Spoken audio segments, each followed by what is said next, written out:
It's all about humanity. About humanity.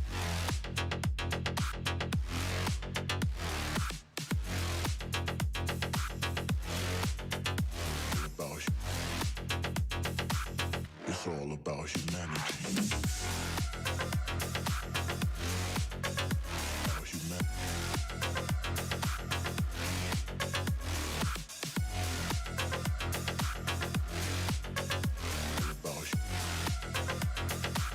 It's all about humanity.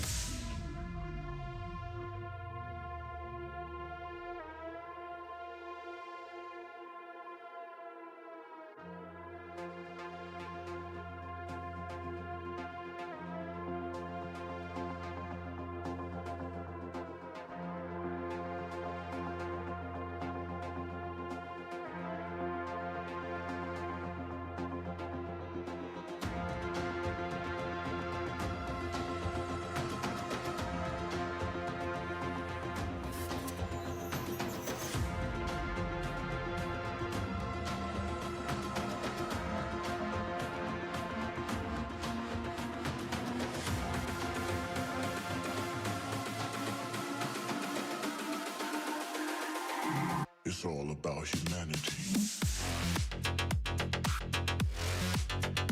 About humanity.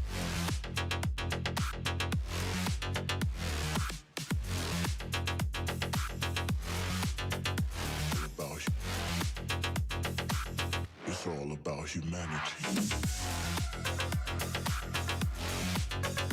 About humanity.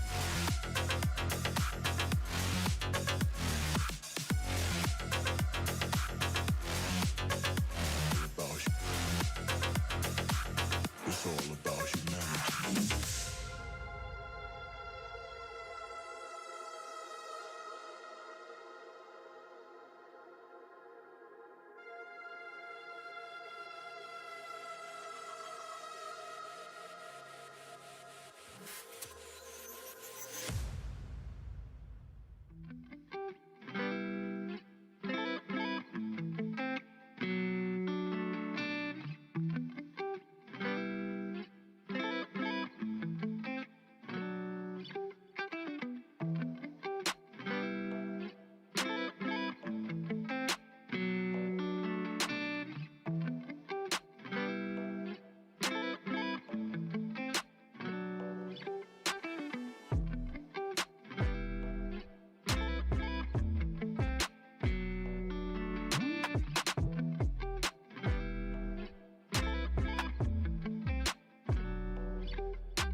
It's all about humanity.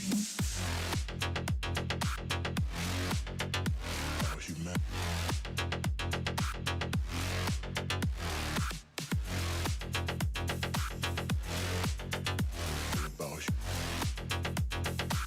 It's all about humanity. About humanity.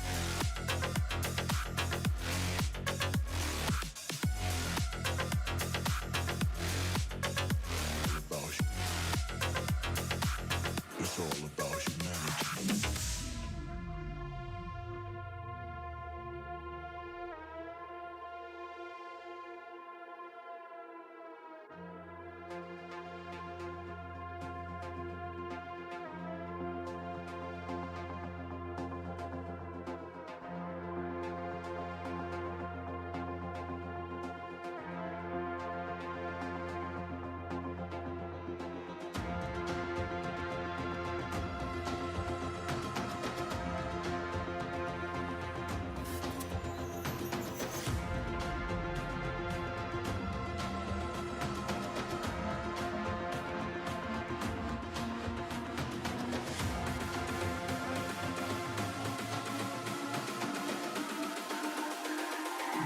It's all about humanity.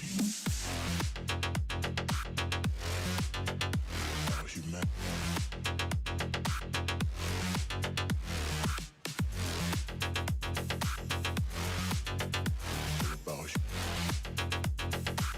It's all about humanity. About humanity.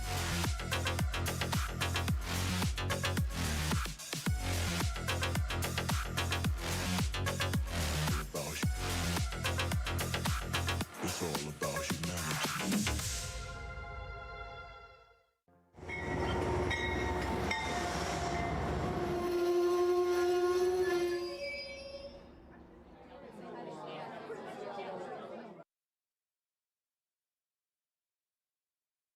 Good evening, model citizens, and welcome to Humanity Junction. My name is Heath, and this is Modeling Monday. I hope everyone is having a fantastic start to the week. On your left side, my right side, that way, there's a list of the upcoming model railroad, well, not the upcoming, but pretty much the weekly model railroading live streams, as well as some of the regular shows that happen in our community. Please check them out. Subscribe to everybody that's on that list so you don't miss any of those videos. Before we get into before we get into what I'm modeling tonight and bring up everybody else that's going to show us what they're modeling tonight, let's take a quick look and see who is joining us today for the stream that's in the chat. We've got Adam Cruz checking in the chat. We got Bang Got You Junction Carl's here. We have Anthony Dodge, the model train outsider, also known as Opa Dodge in our circles. Almar joining us as well. We have James Boulder Creek Yard, who apparently just found his tape. And I must say I've done things like that quite frequently. Catnuts at Southern Yankee Railroads in the house. CP368 Productions is here. David Atkins checking in from Canada, but not straight up, way over on the other side. We've got Dragon Lover 68 is here. Hillbilly Railroads also in the house. Joe Rader, Black Rock Central Railroad is here. Kyle Stevens joining us. Tyler Lackawanna Railfans in the house. Andrew Estep is here as well. We've got Lynn McCurdy here. Nisi J in the house. Then there's Norm Miller. Norm, how was Talladega? Yes, yesterday I guess was Talladega, right? They turned left and then they turned left again. We have Roy Eltham in the house. Santa Fe Bob checking in as well. John from Schuylkill River Valley, one of our Sidetrack Sunday members. We've got Shay's N Scale. Shay, we talked about this a little bit the other day, but I'm curious, does Shay have a Shay? Steve Childers is here as well. Daniel Banks checking in as well. Just checking to see if I missed anybody. I think I got most people. Oh, there's Nancy in the Spirit of Colorado joining us. Good to see everybody here already as we're getting started. If you do not see your live show on the list, or if you have a regular show that you don't see on the list, if you upload regularly, please send either myself or John at Schuylkill River Valley an email. It's tax season. John's a tax accountant, so he's a little busy right now, but we do update it as often as we possibly can. Mark from My Life's Tracks is here. I did time him out the other night, but we'll try and we can talk about trains tonight, Mark. So whatever you want to talk about, we can make that happen. So tonight, as you can see, I've got a new kit on my bench. I kind of decided that before I got into weathering, I wanted a little more practice putting some kits together. And what I realized when I started pulling this kit out is that this kit is significantly easier than the first kit I started putting together. So this kit has barely 2 pages, and the other kit had 4 pages and much simpler. So I'm going to get on with this tonight, but before I get on with that, why don't we see who's in the basement? We'll bring some people up, and then we'll hear what they're working on tonight. We have Jason the Train Freak, we have Steve Childers, we have James from Boulder Creek Yard, and we have Greg from Midsummer Railway. So, Jason, do you want to start with you? You can tell us what you're working on first. Sure. I am in the process of painting the ties and the sides of the rails with this burnt umber color. So I can't tip it any farther because I don't have the lid on it. So that's an apple barrel paint that I know I got mine at Amazon. I know it's everyone sells it. Sells it everywhere. Walmart there you go. Carries them, so yeah. Yep. But yeah, that's kind of what I'm working on now, and then I plan on gluing in the cows. Oh, but no audio. Gluing in the cows. Yep. But then how are they going to feed when they eat all the grass in the one area? You're going to have to move them. Well, that's what feeding troughs are for. Steve Childers, what's going on with you, sir? You're on a little bit of an angle tonight. I don't know if you noticed that, but you're tilted to the... It's the way the camera's set up, so just to make everybody dizzy. I am working on another Walthers diesel fueling station for over here at the Aurora Roundhouse. So, and I have another one I built or kit bashed for my Cicero engine shed area. So it shouldn't be too hard. And again, it's a kit bash. I'm not building it the way they say to build it. So yeah, that's what I'm working on tonight. Sounds good. And I was telling Steve earlier, it got cold again up here. So I don't say this often, but I would like a little bit of that Florida weather. Maybe maybe just a couple degrees of it. Not too much, but just a little bit. I don't know about anybody else, but I'm still recovering from last night's Sidetrack Sunday. I think several of us are.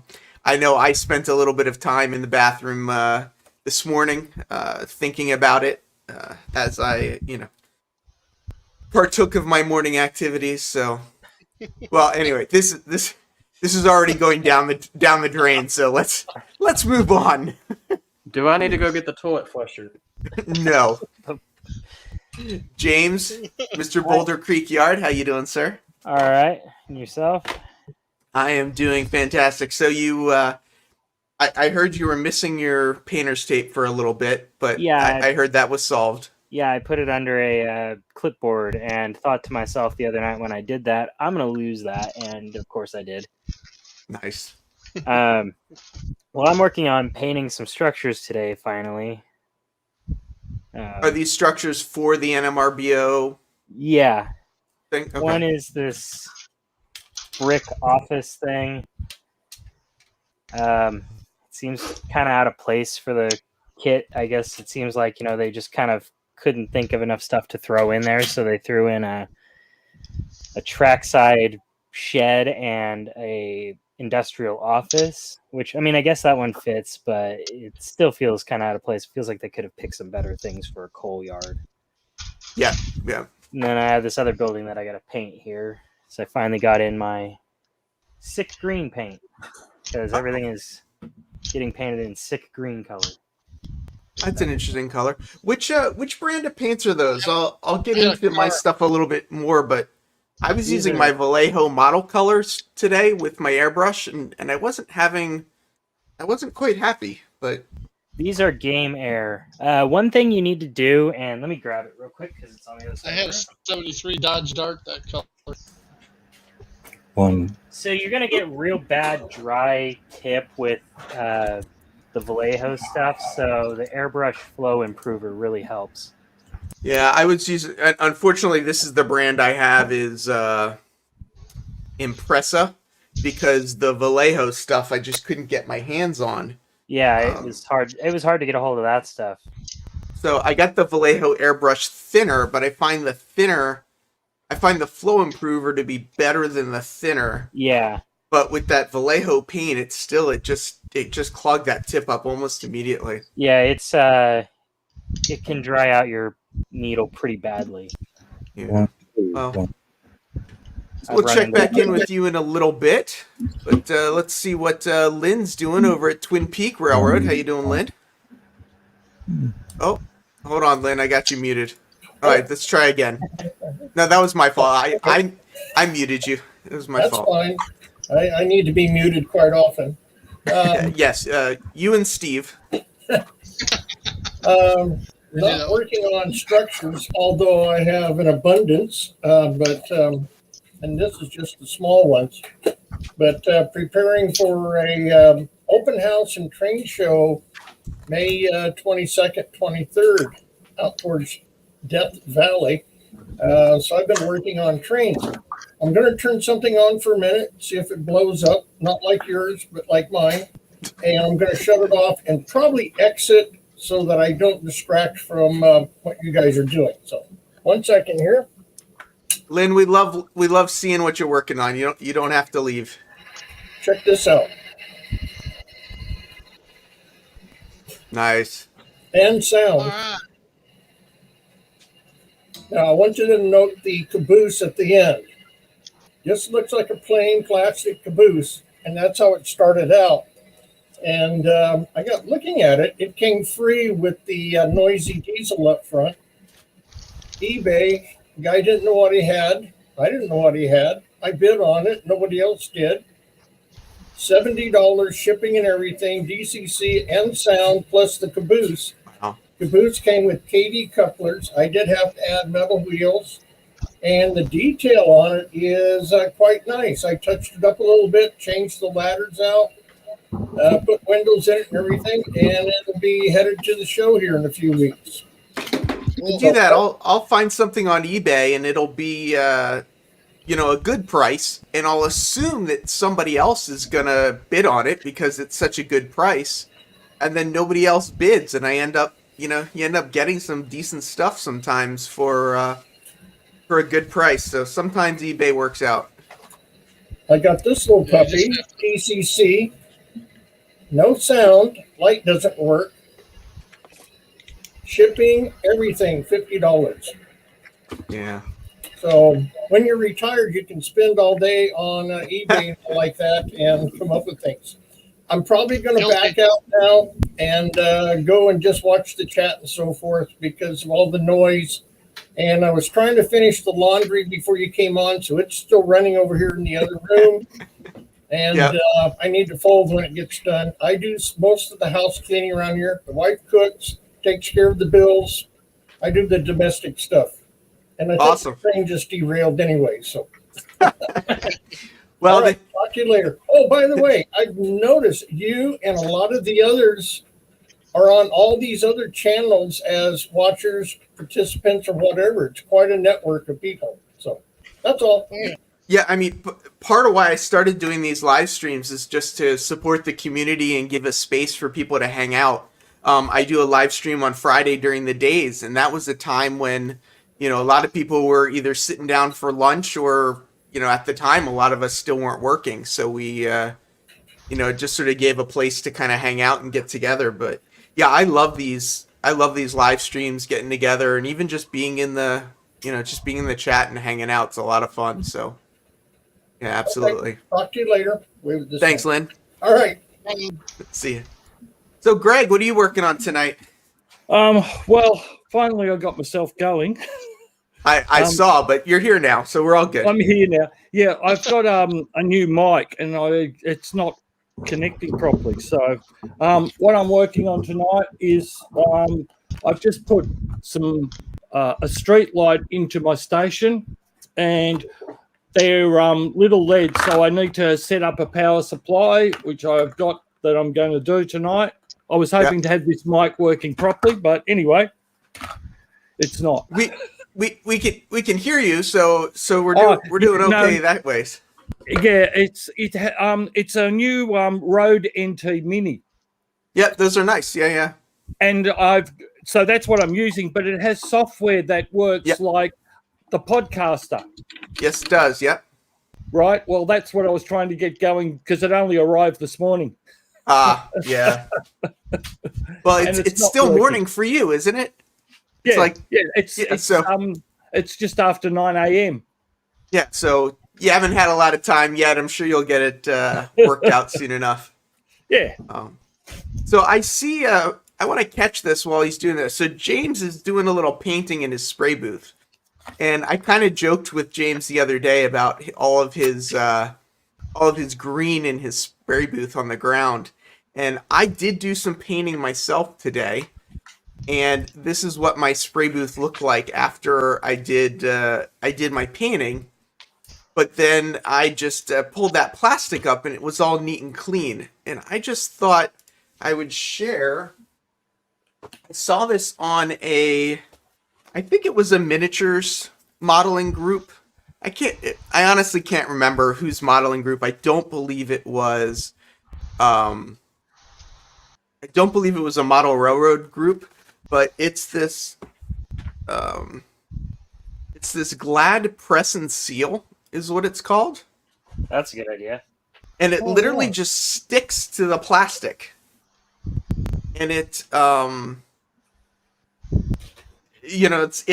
don't know how to explain it, but it's got like sticky stuff on the back of it that I just lined the booth with it, and because I have to set up and tear down the booth each time, it was just real easy way to just pull it all out and, I need to order more of this stuff right here. What is that stuff? It's just a fabric-ish pre-filter that goes down here. There's supposed to be a roll that sits in the back of the air or the spray booth, and you just kind of each time you need it, you pull out a new section and cut it off in the front here. Oh, so yours actually downdrafts then, right? Yeah. Yeah, it's down. Okay, yeah, mine pulls out the back. So I just do basically everything. You can kind of see it's, everything's covered in plastic except for the back, and that filter is right there on the back. Those are pretty good ones. They're really nice and compact when you fold them up. Yeah, it's the typical one you find on Amazon, or it looks the same exact as the one that Micromark, the small one they sell. Yeah, I imagine they're all coming out of the same place, but who knows? Adam says he gets the press and seal at Costco. Just opened the second box of 2 I bought 4 years ago. Yeah. Do you use it, Adam, in your spray booth as well? Al's saying he's not external loud like normal. I'm not sure who he's talking about, but I'm kind of curious, so I'm asking. So let me share with you guys. So I took this kit and I took it out of the box this morning, and it had, a bunch of these different. Let's get this box out of the way. We don't need this anymore. Had a bunch of sprues. Actually, this one went in here. They were all exactly the same color plastic. They were all kind of this color that you can sort of see here.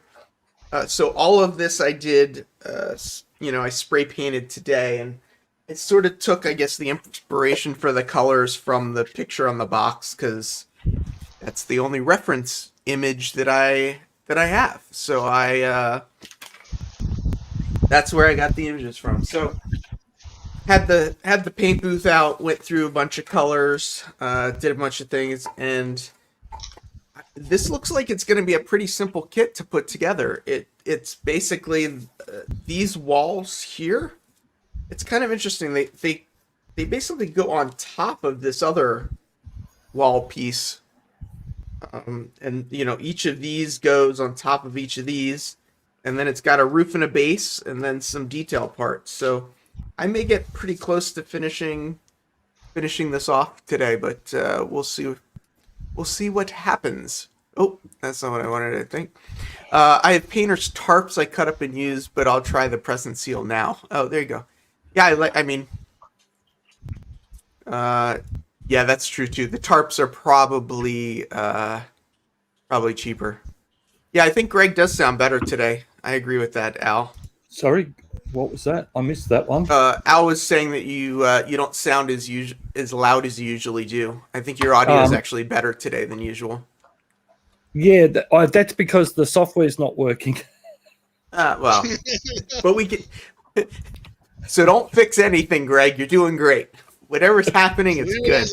Oh, look, this mic, it does sound fantastic. It really, it has a compressor and it has an exciter and it has a bass boom in it. It also has a noise gate in it as well, but none of that's working, so it's just raw. But it does sound really, really nice compared to a lot of mics. Yeah, that's true. Andrew Estep, who's another New Yorker who was on Friday on my stream, says, does your booth vent outside? I found I needed another window open to get things venting correctly.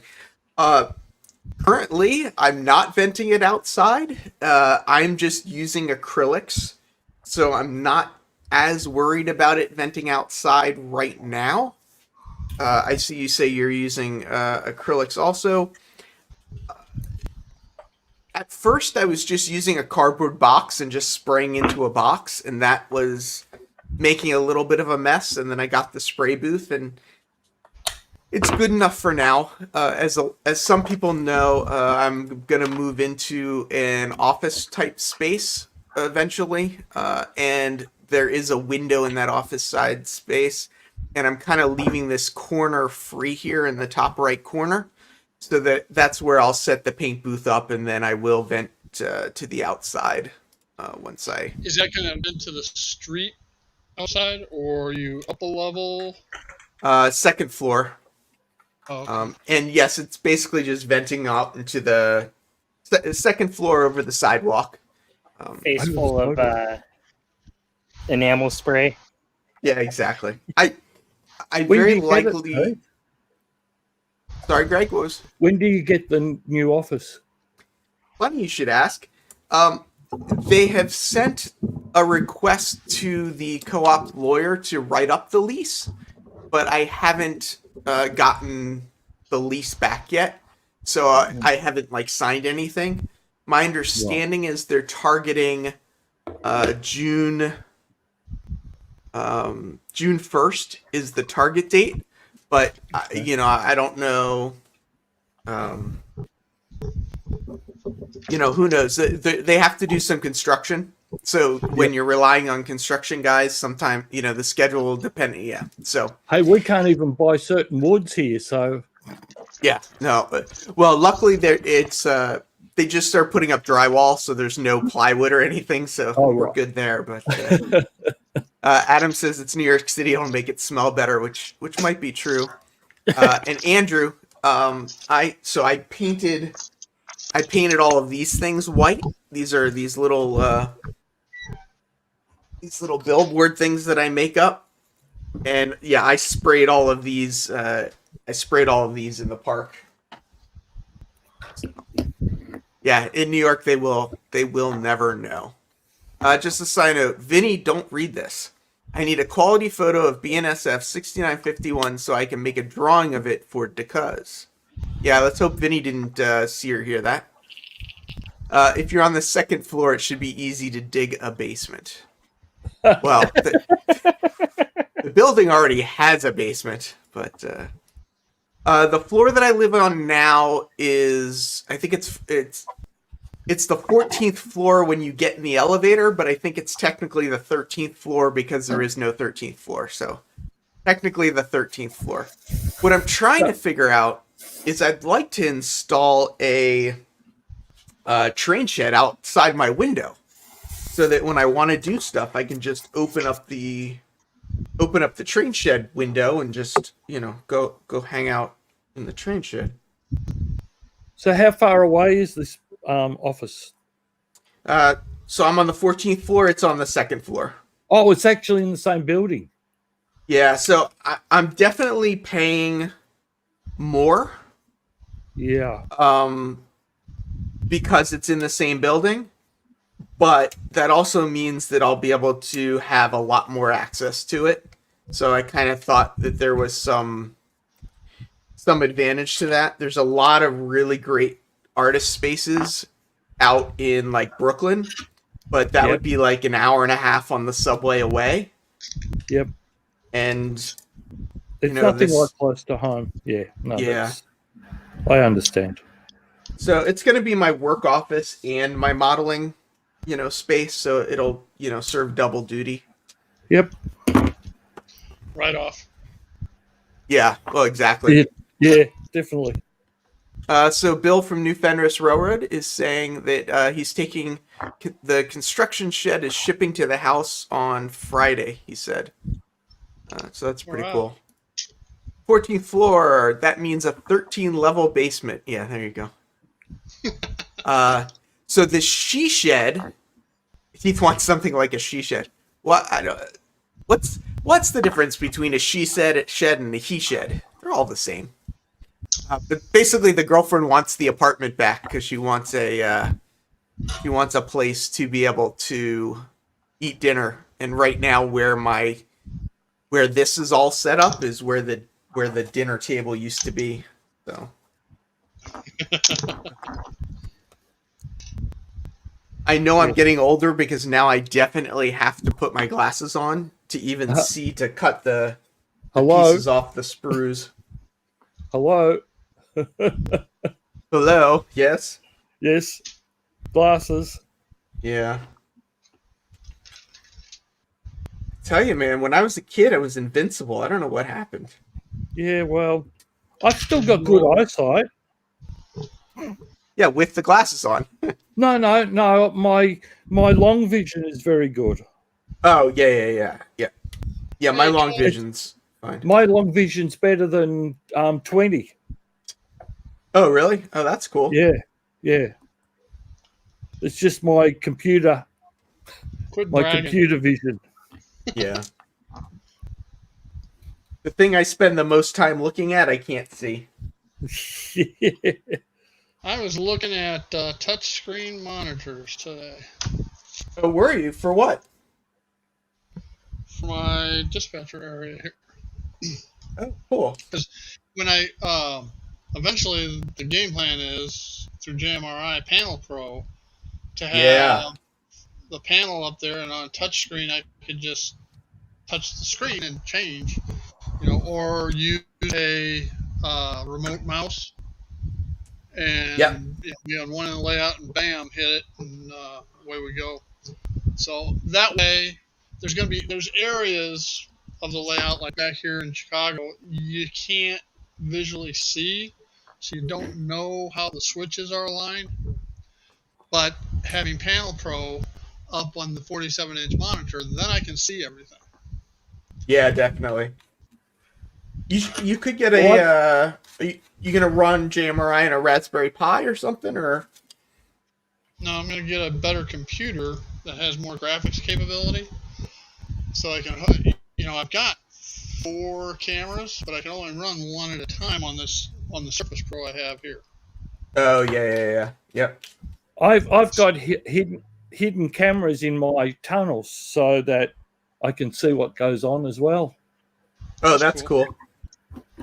So I'm using they're only they might be only 720p, but they're run through a separate DVR, and I've got another monitor that I haven't got it going at the moment, but where I have the cameras coming through. At the moment, I think I've got 3 working. I've still got another 2 to get working, but yeah.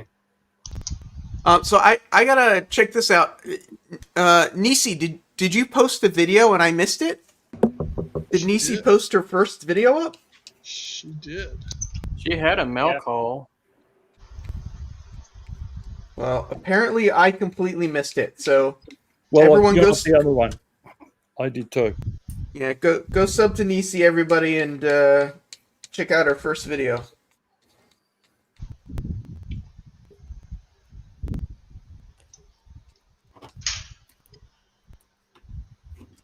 Okay, so now I'm going to attempt to maybe put this together. Let's go to this camera. I think it'll be a little easier to see.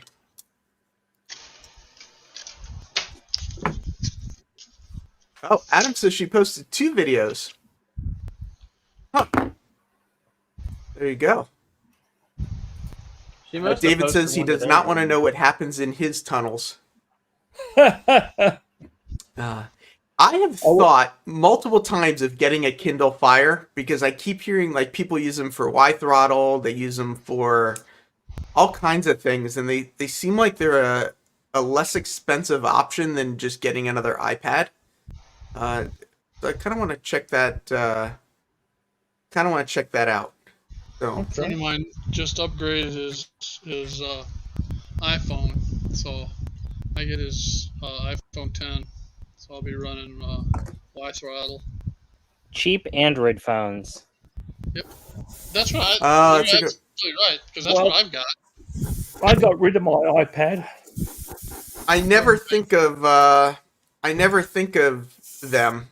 I never think of Android. I'm so Well, no, see, I I'm didn't so go Android iPhone centric. either. Because being an IT guy, I was having to carry a laptop and an iPad. So I looked around, and I don't need anything that's rocket science. I just need to be able to do, basic functionalities, ping, remote desktop, all that sort of stuff. So I bought a Samsung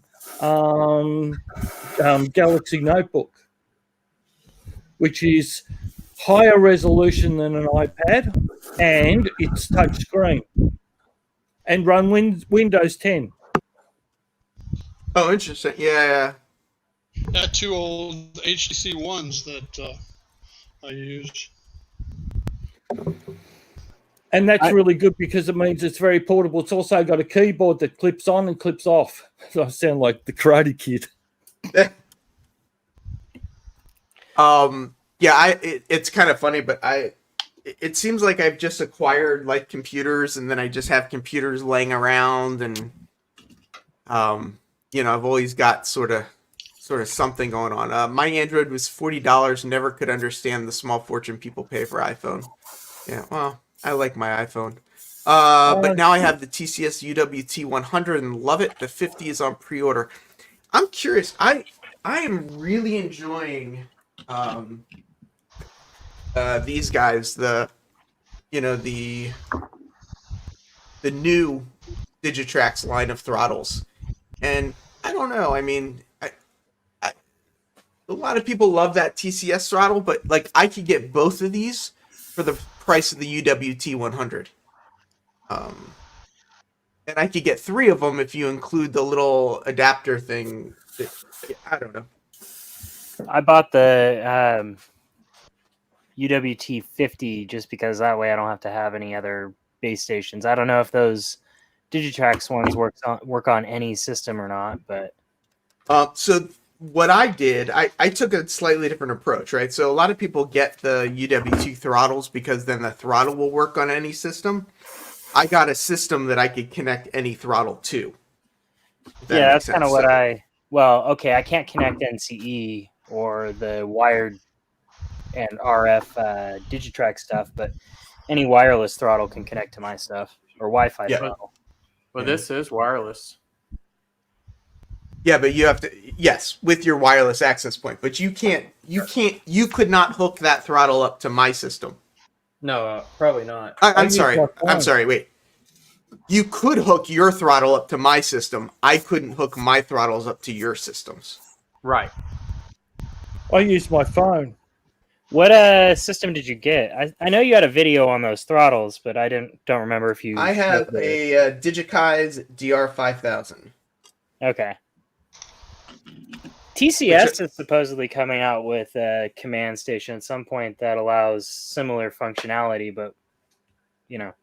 Yeah, and they've been saying that for how long now? Yeah, exactly. You know, so it's like, I just went with a Pi Sprog for my whole system. My whole thing is run on one little board under the layout. Of course you did. I should have expected that from you. The one thing that I really want them to integrate, and I haven't found a solution for this yet, maybe somebody knows something, but integrating Railcom into the Pi Sprog. I think that something like that is coming, but I have not heard. That's a good question. But that was like the big advantage supposedly to the TCS system was it was the first non-ESU command station to support, or one of the first anyway, to support Railcom, which is, two-way communication would be a huge thing in model railroading.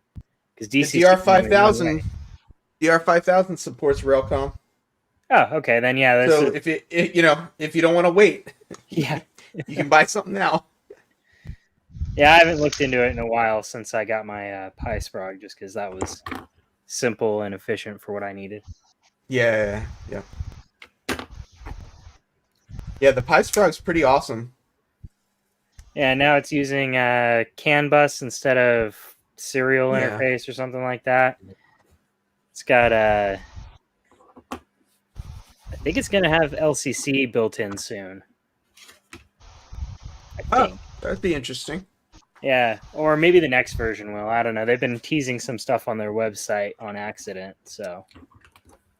I'm really curious to see what happens with LCC. I think it's definitely gonna take a major manufacturer to integrate it, I think, before it really takes off. Yeah, I get the same feeling about it. Good system, but it feels too scattered right now still. Do you want to explain what LCC is, or do you want me to explain it for people that are completely confused what we're talking about? If you want to explain it, if you've looked it up more recently. I have not looked it up more recently. I mean, other than layout control, command control. Yeah, so you might want to explain it. My understanding, and I could be completely wrong, but my understanding is that it's the difference between like your track control, so your like locomotive power, versus all of your accessories and lighting and everything else control, turnouts and all that, signaling and everything. The idea just being to separate the two systems so you're not kind of So DCC for like signaling will only send out one attempt to change a signal. If it never makes it there, that signal will never change. However, LCC is, since it's two-way, it'll keep sending it until it gets a response from that board, and then make sure that the signal actually changed. But on DCC, since signaling is such a low priority, they shoot out one attempt. If it doesn't respond, it doesn't care. Yeah. So we had some DCC signaling, and we just gave up on it and went LCC. Doesn't LCC also speed up by taking it off of the DCC bus? Speeds up the DCC to the engine to coast to. Well, I would think the length of the string should still be the same. The length of the command string should still be the same. I would just guess that there's significantly less reducing the traffic on things listening. on the string. Yeah. So you're controlling what all the DCC functions as well as the engines as well with LC. No, No, LCC would just be signaling and other stuff. It would not yeah, be. it'd be just turnout control. So you could get your turnout control off of your DCC bus. So DCC in that case is only controlling your engines. Right. Okay. That's fine. Is- Sorry, I was just not. Yeah. Yeah. Now, I guess my question is, how many people have layouts that are big enough that it would matter? Basically, anybody on TSG's layout tour video. Yeah. Yeah. Well, but it does matter. Look, Clubs. it depends what you're trying to control. I've only got a few turnouts, but Oh, hey, Brad Anderson. Read Brad's comment, James. Sorry, Greg, go ahead.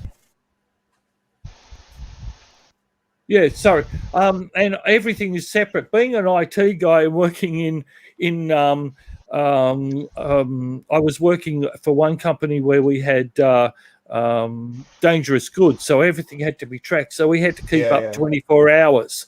So backup systems. So I never one point of failure. So everything I've got is running sort of separately. Yeah. That's being anal retentive, I guess. Well, I mean, I separate my lighting from my my locomotives. I put it on a separate DCC bus. Yep. So it's. Well, I've got separate it's power kind of, supplies. So I actually run them separately, and I run different lights to do different things. Right. Yep. Different breakers to keep things. Yeah. It's a bit, The wiring's a mess, but, I was never neat with me wiring. I thought that was part of model railroading, is to have messy wiring. Yeah, but, yeah.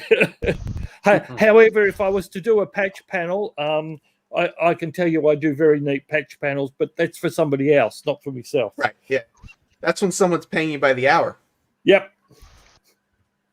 Awesome. That's good. Good information, Brad. Thank you. That's exactly what I'm looking for. Something like that.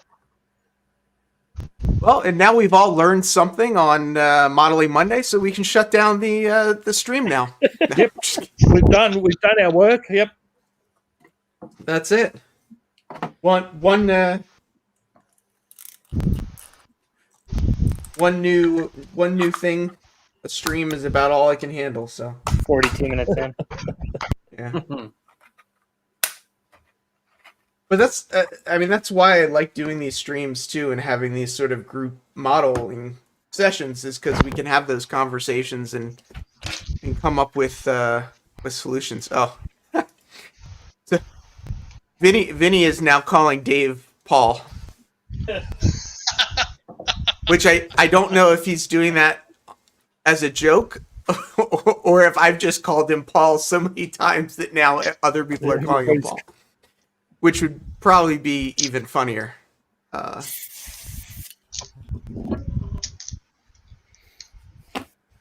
Yay Learning, now explain Common Core Maths. No, we'll skip that one. Tim says we can't shut down until I break something, so let's get back to work then. So that was interesting. Has anyone put together a kit like this before? It was basically this back piece, and then this front piece kind of just press fits on. So I painted this one piece first, and then pressed this one on top. I thought it was really cool. I'd never. There are some kits around. I've got what have I got? My police station. Has pressed together. The couple of pressed together things that I've worked with, they got little pins, and it's supposed to be a nice tight fit, but something with the pins is always. Oh, I had no problems with mine, but I highly modified it because I've got a OLED sign inside it, so I cut a few windows out and stuff. But yeah, I don't know. I don't know how snug it needs to be, but I'm trying to get it kind of snug-ish. That's close enough, right? Snug-ish. Snuggish, yeah. Hey, Ish is one of my favorite terms. Yeah. I'm just gonna take a little paint off this corner so that I can theoretically Just like get that some works glue on. ish. Like what? Sorry? Exactly. That works ish. Yeah. Well, see, if you were a New Zealander, its end of the sentence is A.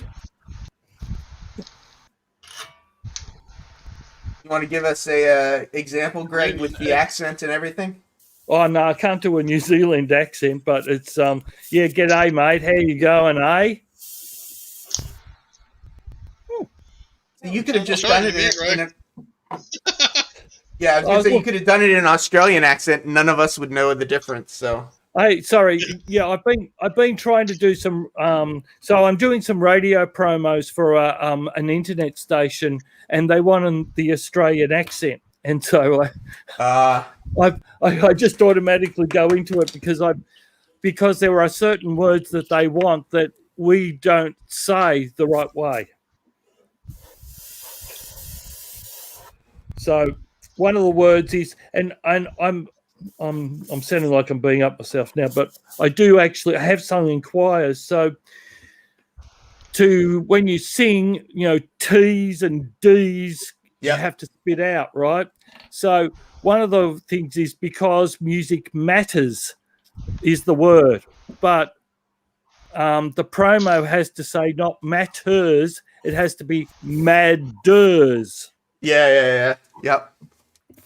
And so I got in trouble, but I did one last Monday, and it was played about 20 times within the first 2 hours. Hey, Greg, be careful. You've got a New Zealander in here. This is Kevin, is SF Rat New Zealand. Hey, New Zealand's part of Australia. And Australia's part of it. No, it is. It's part of New Zealand. We've just got a travel bubble up, so we can actually travel backwards and forwards. And it's really close. Well, it's only 4 part hours. Of Oceania. Flight. They're not a part of. Yeah. Yeah, they're a part of Oceania. They're not a part of. Yeah. Oh well, we have a lot of New Zealanders here in Australia, and vice versa. Yeah. Oh.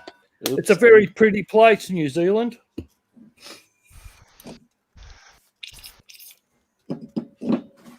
Everyone I've ever met from New Zealand seems to be like, it's almost like Sweden, where like everybody's just beautiful. Seems like New Zealand's like that as well. Yeah, it's pretty much a nice place. Yeah, it is. They must have good water there or something. Well, they do have. Well, yeah, Australia and New Zealand do have very good water. Yes, it's very clean. Or some of Australia is. There's a few places that it's really nasty, but because here water is a very precious commodity. Wait, aren't you surrounded by it? Yeah, but drinking water. Fresh water. See, you got to remember that most of us, about 80% of Australia, is desert. And we often go through drought. So we had a drought of 12 years where we had no rain at all. Ooh, that's not good.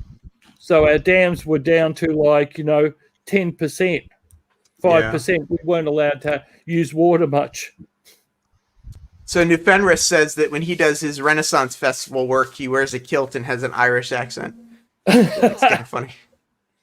My friend is the women's powerlifting champion in New Zealand. She won Olympics for New Zealand. Oh, that's really cool. Heath, don't cut your hand with that scalpel. Yeah, I haven't cut anything yet. I think we're all. Keyword is we're yet. Good with that. Yeah. Well, it's still early. Can't we have some smoke? Joe Rader says never try and out drink an Aussie. Right? Have you seen the size of their standard beers? Yeah. Yeah, they're pretty small. Yeah, but you got to understand how hot it is here too. They're pretty small. Have you seen a Foster's beer? They're huge. The ones that they sell here are massive. They're like 24 ounces or something like that for All Foster. right, yeah. Yeah. I don't know how big beer or like Foster's is over there or whatnot, but Well, yeah, it's here normally a they- standard Coke. Like in a can, it's a standard Coke size. okay. Oh. When we get your beer over here, it's in a much bigger can. Right. Okay. Same Yeah, we thing don't with see Jack that Daniel's much. Coral. But yeah, when you go to it's normally jugs. You drink a jug or which is like 4 liters or something. Yes. Personal keg. Yeah. But you got to understand that that's some part of that is because it's so hot and people. One of the best things you can drink for when you're thirsty and almost deprived of water is I can't think of the word. Sorry, but is a beer. No, beer alcohol dehydrates you, I thought. Yeah, it does, but it doesn't when you really because it helps you absorb it. So when you're in the and you add a little bit of water, so you make it not water, a bit of lemonade. So you make it like a shandy. I've been in the outback where we got stuck and we went back, and I mean outback, right? Seriously, in the middle of nowhere, and we went back and we actually drank a pub dry. So Jerry's asking what these yellow corner blocks are. I believe the company's pronounced like Process or something, Process. It's a Bachmann company, I believe, and they're these. I believe they're corner blocks. If you give me 1 second, Jerry, I'll take a look for them real quick, and I'll post. I'll show you them on Amazon. That's cool. I tell you, they have been extremely handy.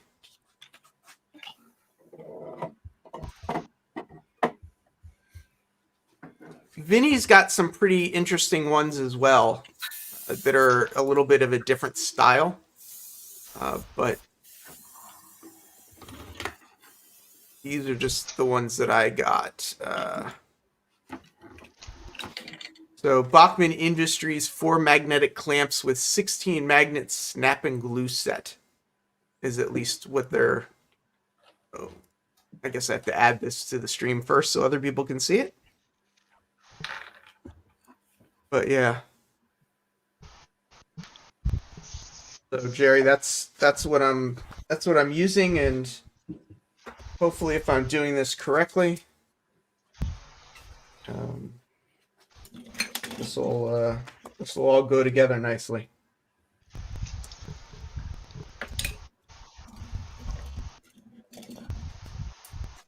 A little hard to get the first one on. I do have the magnetic gluing jig. Oh, I guess I could take a block out too and use that to lean this against, and that would make my life so much easier. Hello, Mr. Dackman.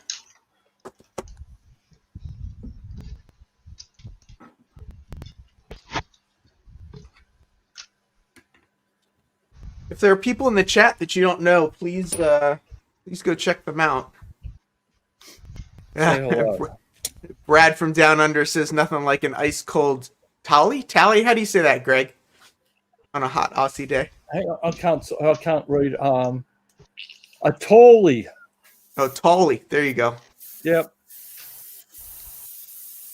So Dackman, I'm not really starting over. That was just a little bit of clickbait, I guess you can say. I'm just working on another model now, and this one is significantly easier than the other one that I was working on. I have my lights working. But the real question is, are you past step 2? Yes. I'm pretty sure I would be considered past step 2. Oh, that's part of my station. Of lighting. I think lighting makes a huge difference. Yep. Well, this is a Kato station.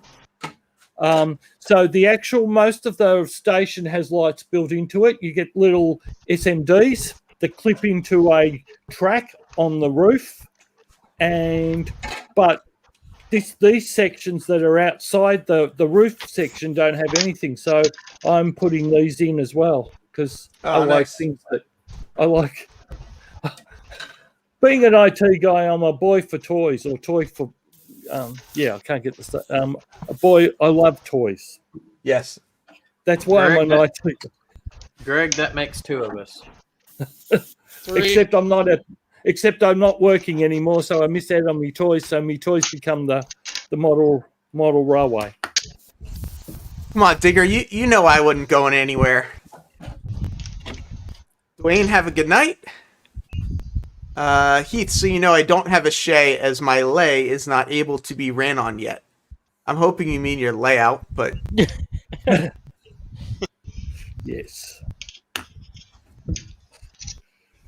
Yes, Jason. You're an IT guy too. Yes, sir, I am. Same here. Oh, cool. We've got a few of them. And Rick Bailey as well. Oh, Rick is too. I didn't realize that. I wonder if it's a thing. IT guys in this hobby, or because it is a pretty technical hobby. Yeah, I suppose it is. I mean, maybe because it's the Silicon Valley, but most of my club is all IT guys. Oh, there you go. All right, David Atkins is writing something that may or may not be English. I've got a brolly I keep in the UK at Digger Evans Model Railway, so I'll keep dry when I walk up to your place from the station. Okay. Digger, that's why the UK is called the Emerald Isle. Jerry is not an IT guy. Vinny is not an IT guy.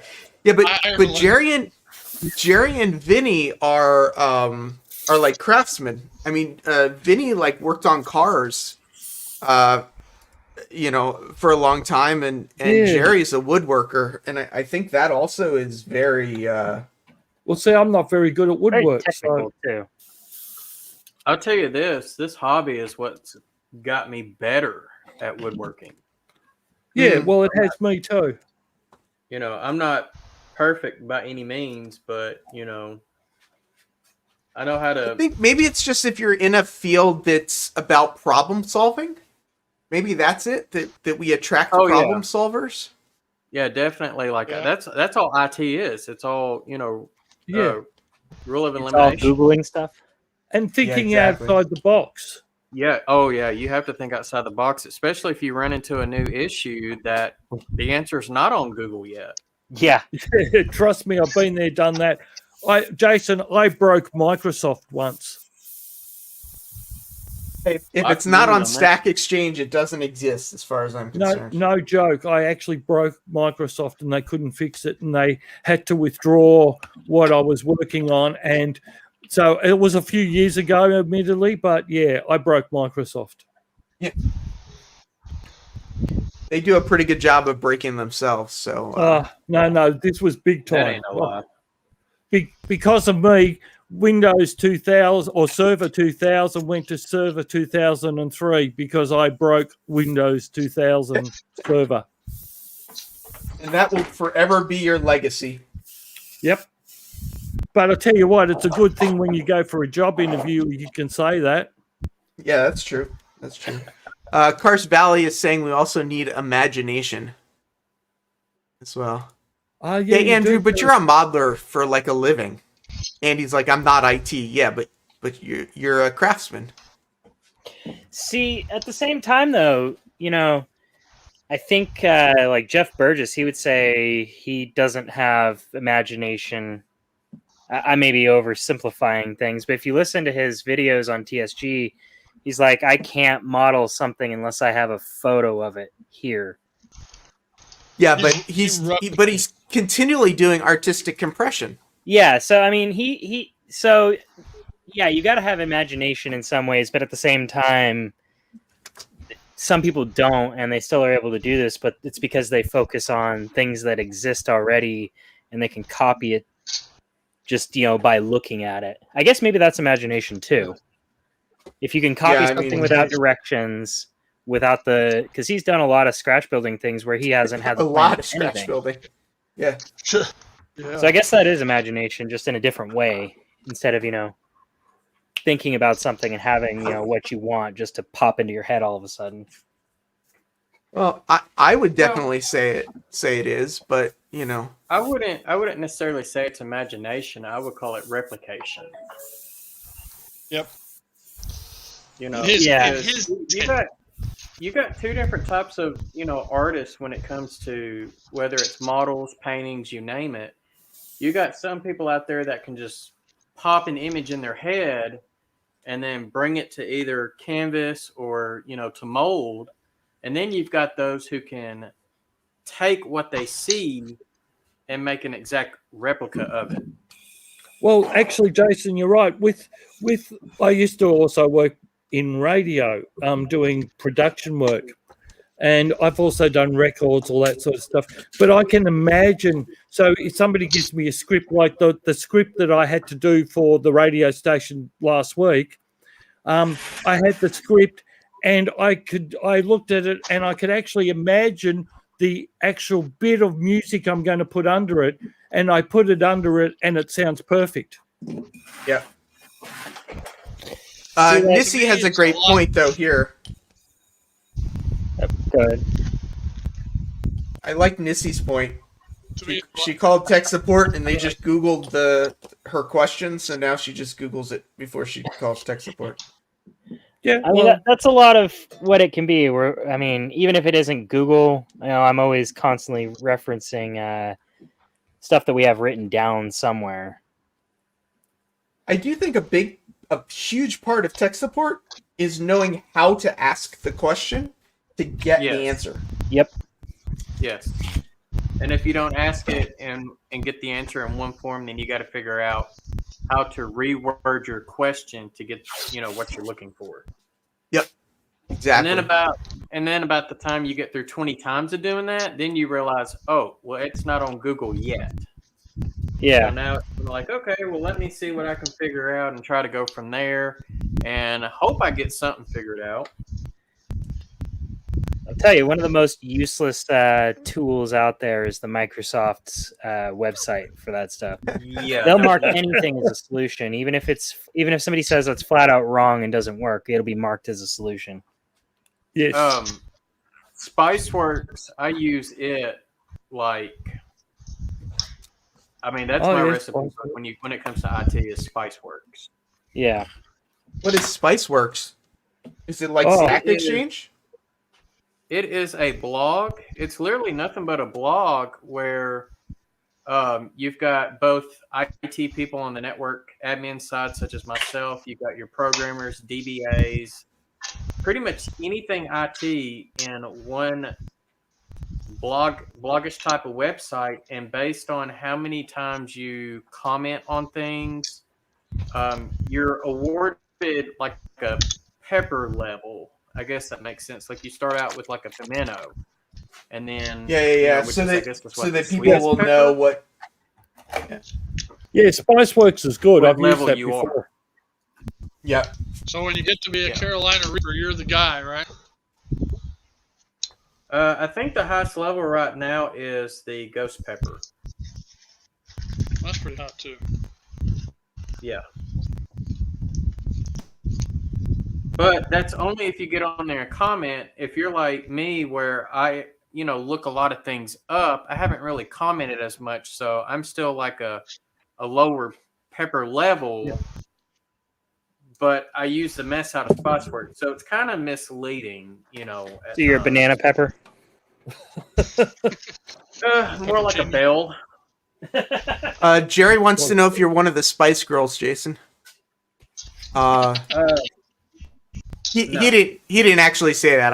I sort of elaborated a little bit. But yeah, I always call it Google University as well. Yeah, that's a good one too.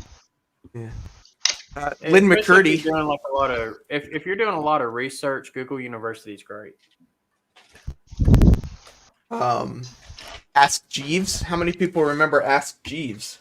Oh, man. Plus, it's been That's years. The other one was there's another one, Tech Republic too. I used to use Alta Vista Tech was the Republic, one I would used always it. use.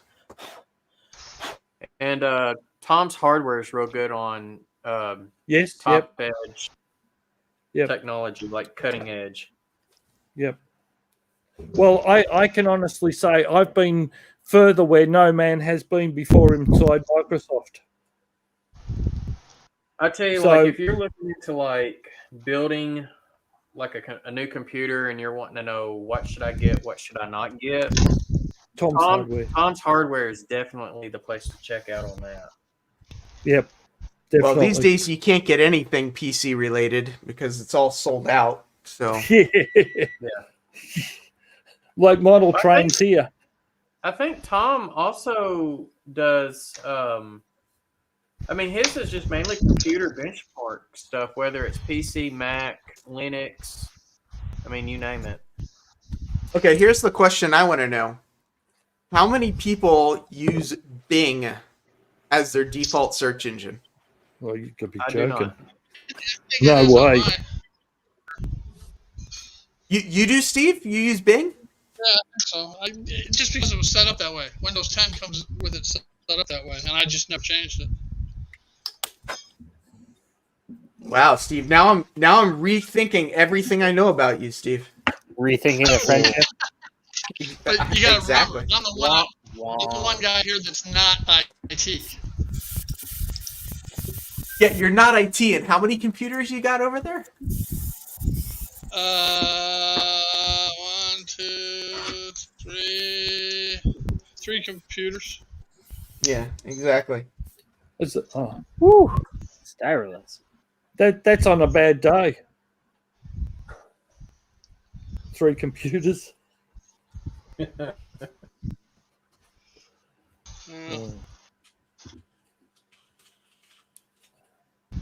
Righty then.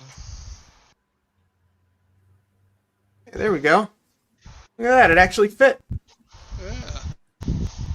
Are you sure that kit's from Walthers? I know, right? I know exactly. Oh, Heath, now you have to wash your mouth out with soap for saying Well, Bing. I actually have to be honest. I had a Heath moment. Uh-oh. I just blew up a light. Ah, nice. Congratulations.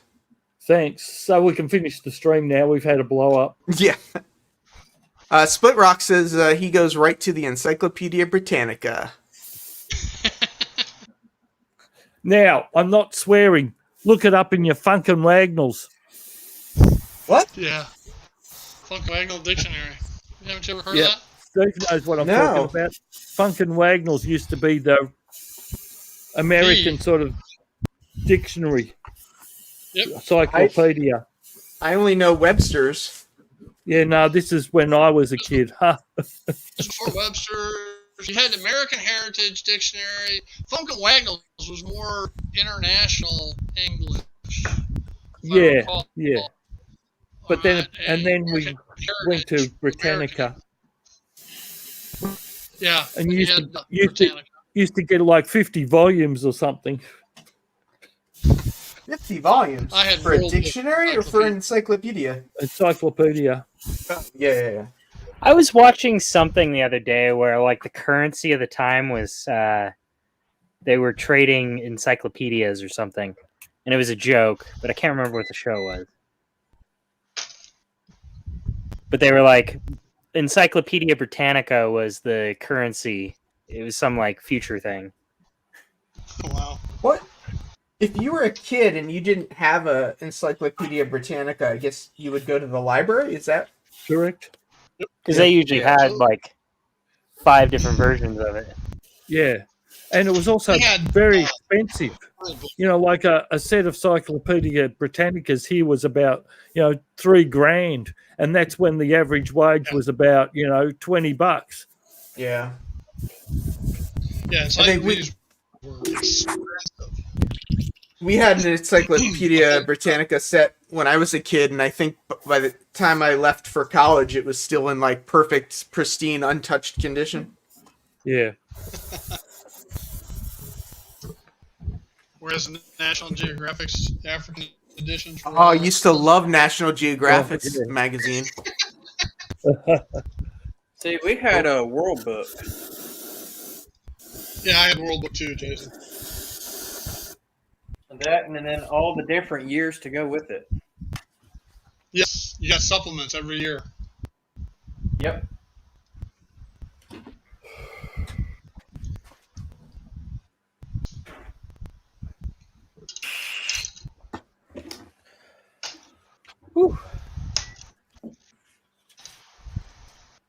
Well, I did do all the painting off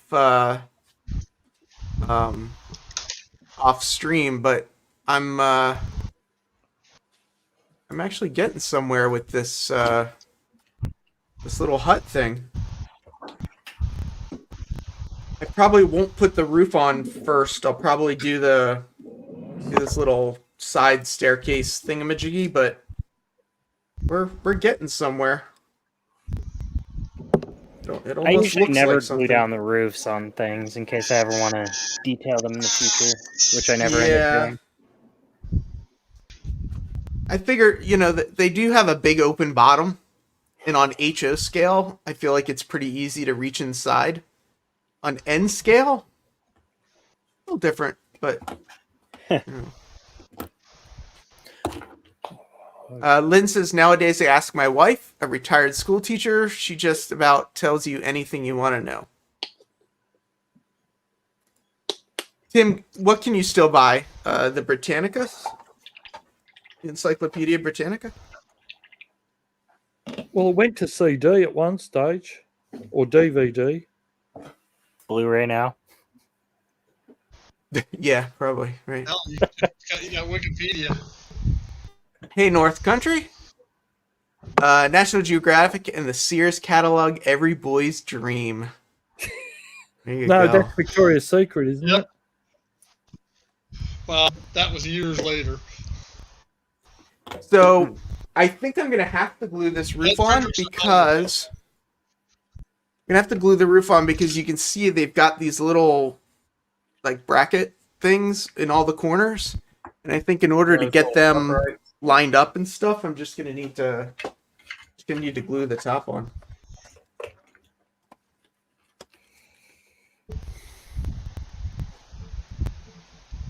Which are all these parts. My grandfather was the managing editor. We got free editions for years. Still have the whole set. We had World Book as well. That's really cool. Oh, wow.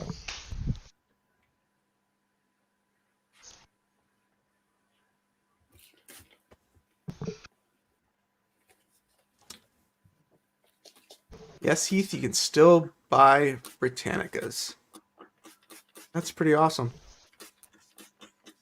Not something that I've gone, shopping for. That's for sure, but kind of cool knowing they're still out there. Yeah, we have them at the library, believe it or not. Oh yeah? Yeah, because I work at a public library.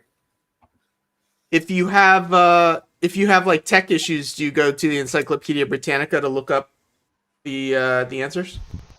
No. I don't. They're actually what's talking interesting? about doing away with the reference section altogether. Yeah, I can imagine. Like, as a kid, I remember I'd go to Encyclopedia Britannica and I'd feel like I'd look up, like, elephant or something like that. I feel like now a little bit, though, you would just go online and look up elephant or, whatever. So I think part of the reason they're still relevant in some cases is because of schools and their insistence that you don't use the internet to research things. But why wouldn't you want to get the latest information on something? Why would you want out of date? Why, if you're an educator, why would you want people to have out of date information? Because some of the teachers and professors are out of date. Like, we had one professor who was like, if I catch you even looking at Wikipedia for something for this research, you're going to get an instant F on this assignment. And we're like, okay. So basically, how would you even know? And he's like, oh, trust me, I will go to the website or the Wikipedia page and I will drill down that rabbit hole. I'm like, that's a lot of work. Why? I mean, if you want to waste your time, sure. But it's like, using the sources from Wikipedia is just fine because a lot of those sources are scholarly sources. But I mean, yeah, if you're you gotta looking up remember- like what did the Kardashians wear at the Oscars or something, like, whatever. But some of the Wikipedia stuff's pretty good. But I think a lot of it's like just the teachers are afraid of change, or the professors, at least when I was going through college. Also, you have to teach kids how to research, and there's more to research than Wikipedia, right?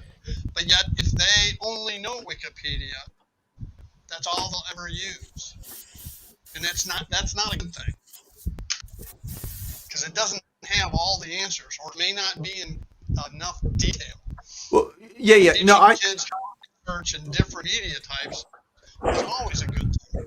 Well, that's the thing. Like the teacher or my professor was basically like, you cannot use these online ones. So it was more like, you're only learning these old archaic ways that, well, maybe useful, are not the only way to do things. Because a lot of the information that I found on a specific subject when I was researching it, I put a little blurb at the end about half the stuff is wrong because it's outdated. right. I'm not saying you should only use Wikipedia either. I'm saying that you should. I think if you're doing research on a subject, you should use Wikipedia and every other bit of information you can find. Yeah. Like to say, don't consider this piece of information. Kids already know how to use Wikipedia. You don't have to teach them how to do that. You do have to teach them how to do other ways of research. Okay? I would argue they don't know how to use Wikipedia. You can't tell me a kid over the age of 10 doesn't know how to use Wikipedia. No, what I'm saying is they know how to access Wikipedia. I'm saying I don't know that they know how to use Wikipedia as a research tool. Yeah, because like if you drill down on to tell like if a source is, citation needed, or if it's an actual scholarly source or whatever it is, which now thankfully like Google will tell you a lot of the times if this is coming from a trusted scholarly source if you're doing research. Yeah, see, I would never use Wikipedia. I've always found it a bit dodgy. Depends on what you're looking at too. Oh, look, that's fair enough. Everybody has their own thing, and that's fine. And this is all I'm saying is what Sarah's saying is just use a lot of different resources. Yeah. Yes, precisely. I think if you go on Wikipedia just to kind of, it's a good starting source to learn the overview and then go from there. But like that was basically my professor's thing was like, if I catch you using any of this online stuff, I'm gonna fail you. Well, any online, that's. They were harping specifically on Wikipedia, but they're like, if I find you're using any of these sources from Wikipedia, that was a long time ago at this point, so 5 years ago or more. But obviously, it's still frustrating for you. I mean, that's because I see like other people running into that too, and it's like, teach them how to use all this stuff properly. Don't be stuck in these old ways because, some things need to update. I'm hearing what you're saying. Yeah, as we're so far off topic. All right. I'm showing me age now. When I did my electric. What I was going to say is as far as like, professors that don't want to change their ways, the college that I went to, there was this one professor that freaked out the year when floppy disks, was ceased to exist. And I think that was like 2008, I think. So it was around that area. And so now he was going to have to change, teaching the students not to use a floppy disk, but to use a USB flash drive. I mean, he was freaking out. And it was because it had to do with change. Well, see, when I did my apprenticeship, we used to use calculators, and calculators were a new thing. And because that wasn't accepted, you were never allowed to use it in exams. But however, we used to have to get out our slide rule and punch in all the numbers. And in the IT or the electrical department where we did our apprenticeship, the head of the department said, well, if you can punch the numbers into a slide rule, you can punch your numbers into a calculator. So we were one of the first classes to use calculators. There you go. Back when I took the SATs, you couldn't use calculators. There you go. And we were last class to learn valves.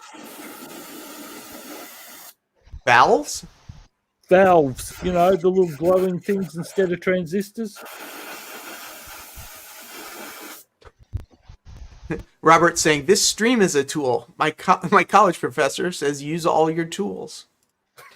Anthony says, and don't confuse professors at college with teachers. There is a difference. Yeah. Sorry about that one. There is a big difference there. What is the difference? I actually don't know. That's Oh yeah, that's true. I was gonna say Anthony probably Your could explain that a lot better than I can. Teachers at like high schools and even some of the junior colleges are more apt, to try the new techniques and technology. It's the college professors at your major universities that have been there for years that have a hard time changing.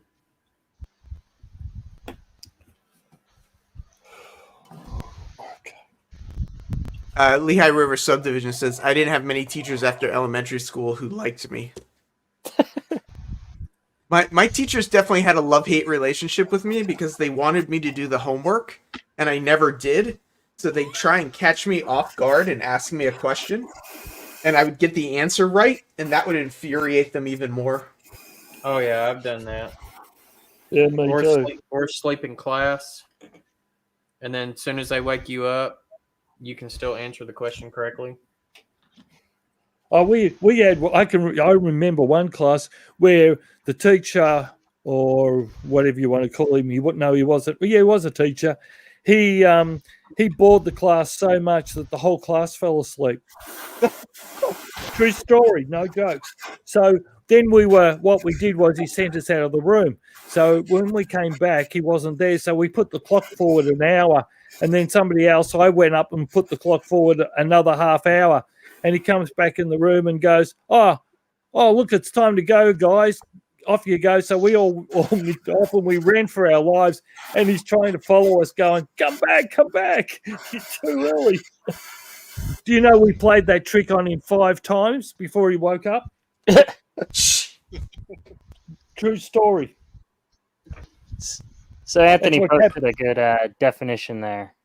Okay, where is it? Teachers are trained to be educators and are up on the process. Professors do not have educator training. They are not trained in. Oh, interesting. They are professional students. Interesting. Yep, that makes sense. Yep. I never did homework either. I had schoolwork, not homework. Yeah, exactly. Right. By the 3rd year, my 6th grade teacher was sick of me. David says, when I started high school, we weren't even allowed to use ballpoint pens. We had to have real ink and nibbed pens. Wow. We did too. Not high school, but that was state school. Or I don't know what you guys call it. Year 1 to 6. Elementary. Grade school? Grade school. There you go. I think. Elementary, middle, depending on where you are in the country, I think. Yeah, we've sort of changed it, but remember, I'm an old guy.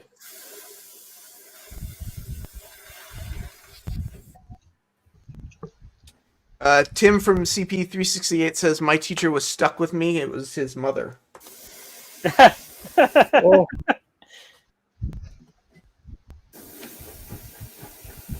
All right. Apparently, I've gotten to the hardest part of this model right now, which is the structure here. If that's going to focus or not. The structure underneath this ramp is a lot more complicated than I thought it was going to be.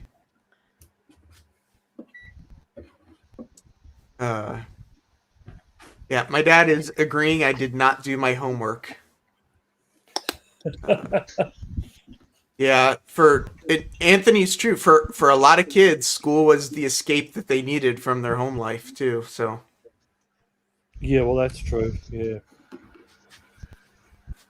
and then there are people like Mark that wanted to stay home. Yeah. Split Rock's asking, what are class reunions like when you're homeschooled? One thing I learned is homeschool kids actually all get together for social activities. That if you're, at least here in New York City, if you're homeschooled, the parents will try and do activities with the kids. Some are also attached to a bigger school in some ways, depending on where you're at. Yeah. So, like, we had homeschool kids who would come to dances and stuff like that. Oh, gotcha. Yeah, that makes sense. I think the way that it was they had to be attached to the school in some way, shape, or form. Probably tax reasons or something. Our public school here will allow homeschool kids to participate in athletics and band and ROTC and things like that. Yeah, it may have been something as simple as interesting. that of just inclusion. Yeah. And they all get participation trophies? I think it. Sorry, I had to say it. I think it helped them as far as like getting Well, like a college scholarship. Well, for some of our kids in the outback, school is on air. Well, now it's on radio, internet, but it used to be on air. So they used to do it via radio, and their closest neighbour would be, 1,000 k's or something.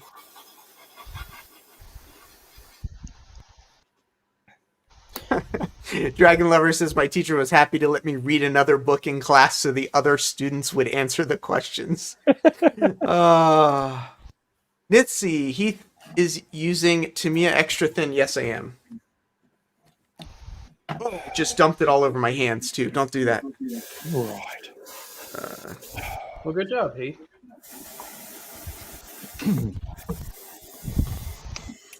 In 5th and 6th grade, my teachers all had Anthony's table where I could go work when I got done with the regular classwork. That's kind of funny. Finally. Yeah, so David reminded me that I should use blue tack for these little parts. And I think that's a fantastic idea. Of course, I didn't... it's way over in the other room, and I didn't bring it over here. So, well, maybe one day I'll learn the lesson. Get it, bring the blue tack over a little closer to where I am.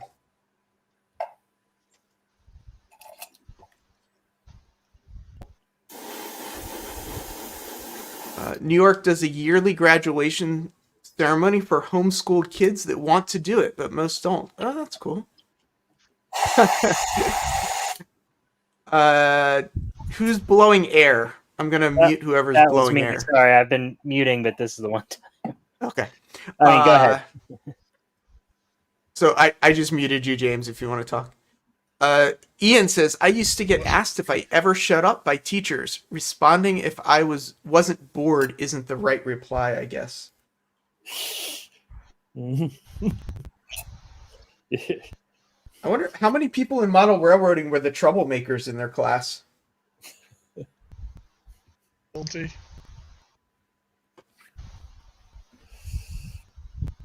I wouldn't say I was a troublemaker, but I definitely didn't pay attention. Yeah, me too. Pay attention. What's that? Yeah. If you were paying attention, Jason, you would know. Ooh. Mark says, I feel sorry for my son. His mom being a teacher, he gets away with nothing. I swear she has bionic hearing and can read minds. Adam said, leave yourself a darn sticky note already about the blue tack. Yeah. My sister-in-law is a teacher. The principal of the school is her daughter, my niece. Well, my wife's mum was a teacher, and every time they wrote a list or something, she would come along, even a shopping list, she would come along and check it and respell it.